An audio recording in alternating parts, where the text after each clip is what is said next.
अच्छा, अगर आपने बच्चे में सिटिंग टॉलरेंस लानी है तो वो किस तरह से आएगी? इसके लिए बहुत ज़रूरी है ठीक है कि आप टेबल एक्टिविटीज़ करवाएं बच्चे के साथ। घर पे बैठें, अगर तो उसके साइज़ का टेबल है, टेबल चेयर है तो उस पर लेके बैठें। अगर वो नहीं है तो डाइनिंग टेबल पर बैठ जाएं। ठीक है, एक जगह डेडिकेटेड करें जहाँ पर आप उसके साथ बैठकर क्रिएटिव एक्टिविटीज़ करें। सबसे पहली चीज़ जो सिटिंग टॉलरेंस में बहुत मदद करती है वो टेबल एक्टिविटीज़ में पजल्स हैं। पजल सॉल्व करवाएं, वो बच्चे को इंगेज भी रखते हैं, क्रिएटिविटी भी उसके अंदर आती है और बच्चा भी फोकस करके वो काम कर रहा होता है। दूसरी चीज़ जो मुझे अब्दुल्ला के केस में लगता है बहुत हेल्पफुल होती है, राइटिंग के मवाद दें। क्रेयॉन्स है, कलर्स है, मार्कर्स है, आप उसको दें, रैंडमली लिखने दें, उसको जो है वो ड्रॉ करना है ड्रॉ करने दें।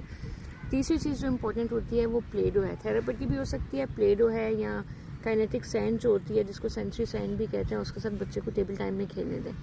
अब देखें, अगर आपने उसको पजल दिया, लेट्स से 6 पीसेस 8 पीसेस का पजल दिया, शुरू स्मॉल पीसेस से करें, जैसे 3 पीस का करें, 4 पीस का, 6 पीस का, ये नहीं कि बहुत बड़े बड़े पजल्स उसको सॉल्व करने को दे दें। आपने उससे काम शुरू करवाया, लेट्स से 2 पजल फिक्स किया, आपको लग रहा है कि अब ना थोड़ा सा रेस्टलेस हो रहा है तो उसको स्मॉल ब्रेक दे दें। लेट्स से एक राउंड लगवा दिया कमरे का, या आपने उसको बोला कि जाओ बेटा वो चीज़ उठा कर लाओ, तो इससे उसकी सेंसरी नीड भी पूरी हो रही है, उसकी मूवमेंट की नीड भी पूरी हो रही है और वो फोकस भी कर पा रहा है जो काम उससे करवाना चाह रहे हैं। सो ये बहुत ज़्यादा इंपॉर्टेंट है कि आप उसको ब्रेक्स के साथ लेकिन टेबल एक्टिविटी करवाएं। अगर आप उसको थेरेपिस्ट पे नहीं ले जा सकती कोई बात नहीं, आप घर में उसके साथ टेबल एक्टिविटीज़ करवाएं।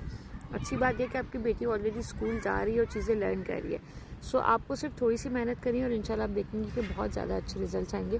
और ये है हमारी सकीना, और हम ज़रा यहाँ पर पार्क में टाइम एंजॉय कर रहे हैं।